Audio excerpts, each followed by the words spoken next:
What's up, ladies, gentlemen? What's up, ladies, gentlemen, boys and girls? I hope you guys are having a fantastic day today.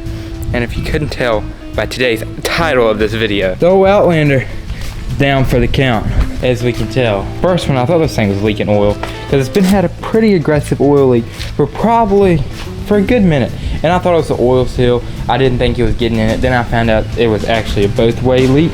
So water was getting inside the transmission as it was outside.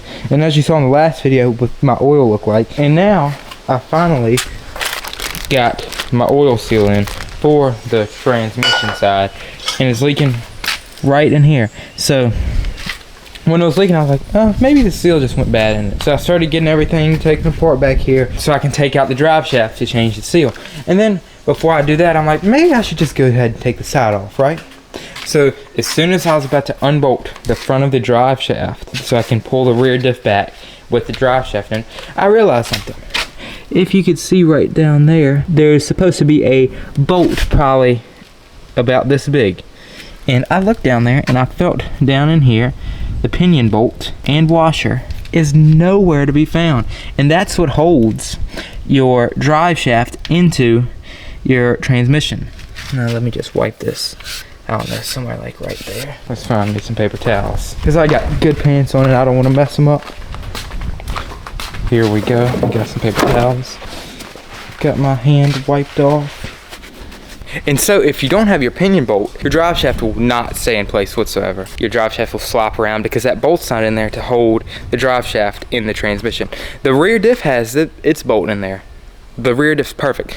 I don't know how it's backed out. I never did touch it. I guess it's just factory stuff, which I've never removed the drive shaft. I've never messed with the transmission, never messed with any of that. So that's why I'm curious. Have y'all ever had this issue happen? Because I've never seen it. I've heard from a couple people that it's happened to them, from probably like 2 or 3 people. But is this like a common issue on the 570? Because I've never seen it happen before. I've heard from a couple people it's happened to them, but me personally never had it happen until now, which is no telling how long it's been out of there, because I really don't check that part of the bike much. So if your bike's leaking oil, it's a good chance that that pinion nut is gone, which that's why this bike's down for the count. I wish it was just a seal, because it's a seal I'd have it all up and running today, but sadly it's not. But I got all of my bolts and plastics set over here, set aside, just so when that bolt gets in I can throw it in. But once that bolt does get in, I'm gonna probably tear everything apart too, just to replace that seal, because that seal's probably cooked from like all the mud and stuff that's in it, and that's probably not good. But I really do need to do a deep clean on this. This is the second video y'all have seen this bike tore apart, which I was really hoping this week would be a riding video, because we haven't had a riding video in a long time. But now, since my bike's giving me some troubles, we won't have a riding video. And I also need to fix my dirt bike, which, if you don't remember, probably in February, or last good time we got a snow, the video you saw, I broke my clutch lever, and I've not been able to find one. So drop down in the comments, what kind of breakaway levers do y'all put on like y'all's CRF 125s? Like, what breakaway levers do y'all use? Because I've been looking and I've not been able to find any good ones. So put down in the comments what y'all's favorite is, because I have not been able to find any whatsoever. But now, since we have everything torn apart, this is a good time for me to show you how much oil this thing has built up over time.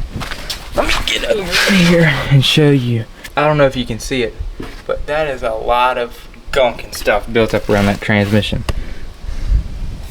Which, if it didn't leak oil, that should not have all that stuff built up around it. And on August 23rd, I'm supposed to be racing a bounty hole event at Pine Lane ATV Trails. Y'all should show up.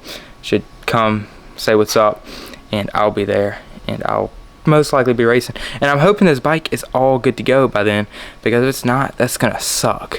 Which I think it will. I already ordered my bolts, so they're gonna get in here next week probably.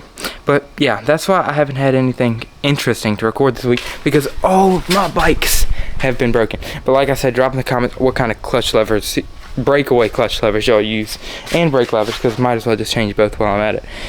But let me know down in the comments which y'all use. But yeah, got both of the rear tires pulled off, and that's really how you remove your diff. You got to unbolt all of these right down in here, and then unbolt all of those.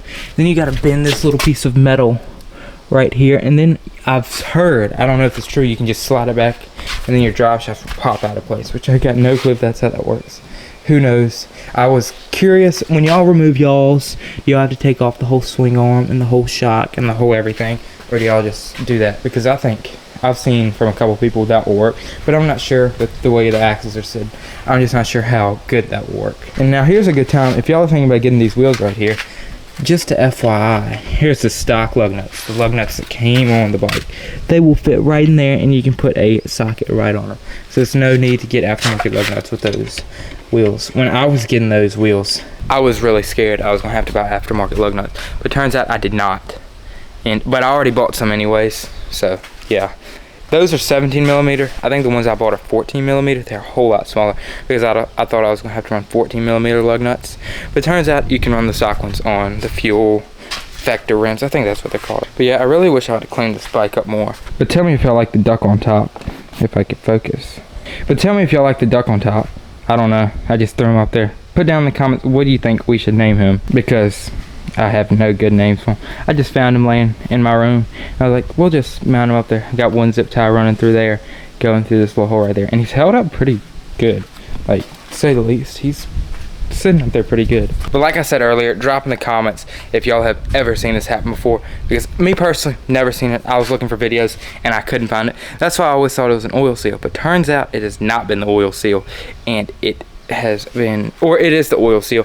But the main reason that causes this is the pinion bolt. Just if y'all own 570 Can-Am something, let y'all know if your transmission's leaking oil, that's probably your issue. But like I said, I would still put a new seal in it. Since your seal's been like probably got dirt all packed behind, I would just change out your whole seal. But yeah, like I was saying, it's a pretty good chance it was that bolt. Your stuff's leaking. It just comes out, falls off. I was looking in the skid plate, see if mine was down there. It is not. It's probably at the bottom of a mud hole somewhere.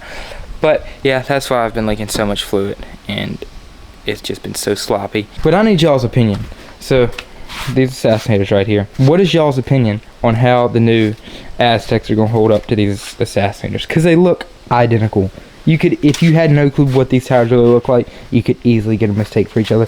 The Aztecs they're a little bit more boxy with this. The Assassinators are a little bit more curved. But what do y'all think? How do y'all think y'all hold up? They're a whole lot more light than the Assassinators, so that's a good thing. But with it being light, it's not telling how the rubber compound is.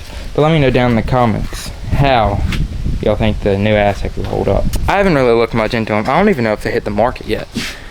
When do they hit the market? I think I heard they hit the market in September, which I am not sure at all when they're supposed to hit the market. But yeah, I wish this week's video was more interesting for y'all to watch, but it's just really me talking into the camera what's going on here and when this bike will be back. Hopefully I have this bike back up and running next week or the week after, which I really hope it's next week because it shouldn't be that hard.